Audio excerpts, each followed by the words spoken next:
अप्पी आमची कलेक्टर या मालिकेच्या पुढच्या काही भागात म्हणजेच 5 ऑगस्टच्या भागात आपल्याला पाहायला भेटणार आहे की स्वप्नीलने रुपालीला घराबाहेर काढलेले असते. हे रुपालीला अजिबातसुद्धा पटत नाही. सगळे फायनली कुटुंब एकत्र येतं. सरकार आणि कदमसुद्धा एकत्र येतात. कदम आणि सरकारांचं पुन्हा भाऊ एकत्र आल्यामुळे सगळेजण खूप खुश असतात. अर्जुनचासुद्धा सरकारांवरचा राग पूर्णपणे निघून जातो. रुपाली घरी आर्याच्या गेल्यानंतर आर्याला सांगते की अगं आर्या, या सगळ्यांमुळे माझं भांडं फुटलं, पण मी आशा सोडणार नाही. ह्या सगळ्यांना मी वेगळं करणार म्हणजे करणारच. आता माझ्या आयुष्यात मला ह्यांना बरबाद करायचं आहे एवढंच लक्षात आहे. आर्या म्हणते की अहो रुपाली ताई, पण तुम्ही काय करणार आहात?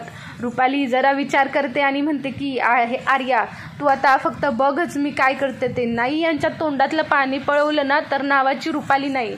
यांनी मला सगळ्यांपेक्षा समोर घराबाहेर काढलं काय, हेच नाक घसत माझ्याजवळ येणार. तू फक्त बघत राहा मी काय करते ते. आर्या म्हणते की अहो रुपाली ताई, तुम्ही असं काय करणार आहात? तेव्हा रुपाली म्हणते की तू आता फक्त बघत राहा. आता नाही यांना मी दाखवलं ना तर माझं नाव रुपाली लावणार नाही. हे ऐकून आर्या विचार करते की आता ही बाई काय करणार आहे. रुपाली आपल्या गावाशी कॉन्टॅक्ट करायचा प्रयत्न करत असते, पण सुजा आणि पिऊसुद्धा रुपालीचा फोन उचलत नाही. तेव्हा तिच्या डोक्यात मनीचा प्लॅन येतो. तेव्हा ती म्हणते की आता ही मनीला फोन करून बघ कसं तुझ्या सगळ्या सुखात मी विरजन घालते ते. खूप दिवसांनी रुपाली मनी मावशीला फोन करते आणि म्हणते की काय चाललंय? मनी म्हणते की काय रुपाली, तुला इतक्या दिवसांनी माझी का आठवण आली? एवढं आम्हाला बर्बाद करून सोडलं, अजून तुम्ही आम्हाला किती बर्बाद करणार आहात? त्या आप्पीमुळे मी रस्त्यावर आली, तिला मी सोडणार नाही, मला फक्त चान्स भेटू देच. तेव्हा रुपाली म्हणते की मग तुम्ही असं समजा की तुमच्या हाती संधी चालून आली आहे. हे ऐकून मनी म्हणते की रुपाली काय म्हणायचं आहे तुला? त्यावर रुपाली म्हणते की माझ्याकडे एक आयडिया आहे. मनी म्हणते की रुपाली, माझा तुझा विश्वास नाही, तू कधी पलटशील सांगता येत नाही. तुला नक्की मला परत अडकवायचं तर नाही ना? हे बघ रुपाली, आता मी रस्त्यावर आली आहे, पण जर इथून पुढे अजून माझी वाईट परिस्थिती झाली तर मी तुलासुद्धा सोडणार नाही. रुपाली म्हणते की तुम्ही काळजी करू नका, तुम्ही फक्त विचार करा मी काय करते ते. यावर तेव्हा ती मनी म्हणते की बोल रुपाली, काय म्हणायचं आहे गं तुला? हे झाल्यानंतर रुपाली म्हणते की आत्ता आप्पी आणि सगळं कुटुंब एकत्र आहे. मनी म्हणते की काय, हे कुटुंब कधी एकत्र आलं? एवढंसुद्धा या सगळ्यांना वेगळं करून हे कुटुंब परत एकत्र आलं? हे बरोबर नाही. रुपाली म्हणते की हो, माझ्या नाकाखालून हे सगळं कुटुंब एकत्र झालंय. कदमांनी सरकारांना माफ केले आणि अर्जुन भाऊजीसुद्धा पुन्हा आप्पीकडे जायचा विचार करतायत. मनी म्हणते की काय? रुपाली म्हणते की हो, तुम्ही काहीतरी केलं तर हे लवकर वेगळे होतील. तुम्ही असं का करत नाही? तुमचा अजून सरकारांशी डिवोर्स झालेला नाही, तुम्ही सरकारांसोबत जाऊन राहू शकता. हे ऐकल्यानंतर मनी म्हणते की चांगली आयडिया आहे. हे तर माझ्या डोक्यातच नव्हतं की सरकार अजून माझा नवरा आहे. थांब, ह्याची कशी जिरवते तू फक्त बघच. त्यांचा फक्त मला पत्ता सांग. रुपाली म्हणते की तुम्ही जास्त काही करू नका, मी सांगते तेवढंच करा. असं म्हणाल्यानंतर ती मनीला थोड्या गोष्टी सांगते आणि मनीसुद्धा खुश होऊन रूप बदलून इकडे यायला निघते. त्या सगळं मिटल्यानंतर सगळेजण आपल्या गणपतीच्या दर्शनाला जाणार असतात. सगळेजण दर्शनाला जातात. कदम, अर्जुन, अमोल, सरकार, रुक्मिणी, अप्पी, बापू, दिप्या, मोना सगळेजण दर्शनाला जातात. दर्शनाला गेल्यानंतर अर्जुनसुद्धा पुन्हा अप्पीकडे जाण्याचा विचार करत असतो आणि तो गणपतीला हात जोडून म्हणतो की देवा, आता तूच मला योग्य मार्ग दाखव. अप्पीसुद्धा हात जोडून म्हणते की देवा, आत्तापर्यंत तू मला खूप साथ दिलीस, इथून पुढे सुद्धा दे आणि माझं जसं एकत्र कुटुंब आहे तसंच कायम राहू दे. मी तुझ्या पुढे कायम नतमस्तक राहीन. हे सगळं झाल्यानंतर अमोल म्हणतो की देवा, तू माझ्या फॅमिलीला एकत्र आणलंस, आता फक्त माझ्या माबाबाला कायमचं एकत्र आण. हात जोडून एकमेकांसमोर देवासमोर प्रार्थना करत असतात. सरकार आणि कदमसुद्धा एकत्र आल्यामुळे त्यांच्यातलं प्रेम पुन्हा एकदा जवळ येतं. स्वप्नीलला रुपालीने जे काही केलं त्यामुळे तोंड दाखवायची जागा शिल्लक नसते, पण सगळेजण त्यांना समजून घेतात. इकडे मनी पूर्ण आपला वेश बदलून अपर्णाच्या बंगल्याबाहेर आलेली असते आणि ती सगळ्यांना दाखवत असते की काय तुझी माझी ओळख असेलच.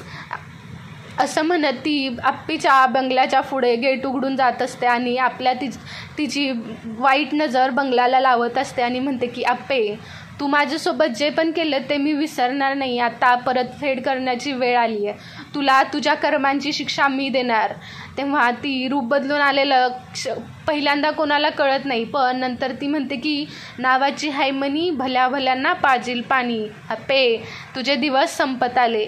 ह्या घराचे खुशीचे दिवस संपत आले. आता ही मनी आली आहे. नाही तुमचं जगणं मुश्किल केलं तर नावाची नाही मनी, भल्या भल्यांना पाजील पाणी. म्हणून ती बंगल्यासमोर मोठ्या मोठ्याने हसत असते. हे वादळ घरी आलेलं आप्पीला माहीत नसतं. मनी वेश बदलून आप्पीचा आघात करणार असते.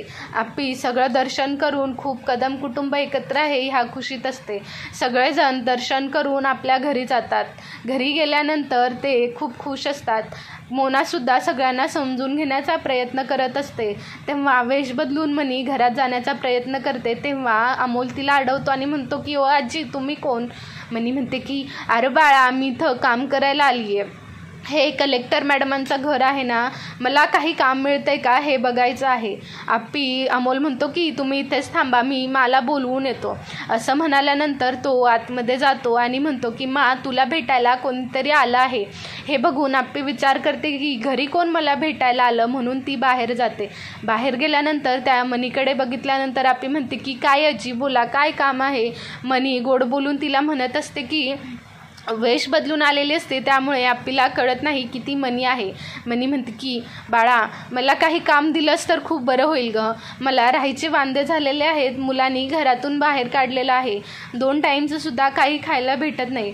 तुझ्या घरात काही काम असलं तर मला तू दे. आप्पी म्हणते की काय काम करायचं आहे तुम्हाला? त्यावर आजी म्हणते की अगं आधी 2 घोट पाणी तरी पाज. आप्पी म्हणते की थांबा, चला ना आतमध्ये या. आतमध्ये गेल्यानंतर जसं मनी सगळ्यांना एकत्र बघते तसा तिचा अजूनच राग जागवतो आणि म्हणते की हे सगळं कुटुंब एकत्र आलं नाही, या सगळ्या कुटुंबाला परत वेगवेगळं केलं तर नावाची मी मनी नाही. असं म्हणून ती शांत बसते आणि सगळ्यांना बघून खूप खुश होते. आप्पीला म्हणते की तुमचं सगळं कुटुंब एकत्र आहे हे बघून खरंच खूप छान वाटलं. आप्पी चहा पाणी आणून त्यांना देते आणि त्यांचा काय समस्या आहे हे ऐकण्याचा प्रयत्न करत असते. पण मनीच्या डोक्यात वेगळाच प्लॅन चाललेला असतो. ती योग्य संधीची वाट बघून आपला चेहरा खुलण्याचा प्रयत्न करते आणि सगळ्यांना चांगलं सुनावण्याचा सुद्धा प्रयत्न करत असते. तिला सरकार जसे दिसतात तेव्हा म्हणतात की ह्या हंबीरला तर मी सोडणार नाही. यात किती आप्पीला आणि सरकारांना वेगळं करायचं, पण काही केलं तरी हे कुटुंब आप्पीमुळे एकत्र येतं. आता सरकारांवरच मोठा काहीतरी डाव केला पाहिजे, याशिवाय हे कुटुंबसुद्धा फुटायचं नाही. असं म्हणून ती तिथं बसलेली असते. आप्पीला असं कोण अचानक घरी आलं यामुळे काहीच कळत नसते. ती त्या आजींचा प्रश्न सोडवण्याचाच प्रयत्न करत असते. इथेच आप्पी आमची कलेक्टरचा भाग संपतो. तुम्हाला आपल्या चॅनलवरचे अपडेट्स आवडत असतील तर आपल्या चॅनलला लाईक करा आणि शेअर करा आणि सबस्क्राईब करा. या मालिकेत पुढं काय होतं हे पाहणं खूप इंटरेस्टिंग आहे, त्यामुळे आपल्या चॅनलसोबत सबस्क्राईब करून ठेवायला विसरू नका. थँक्यू.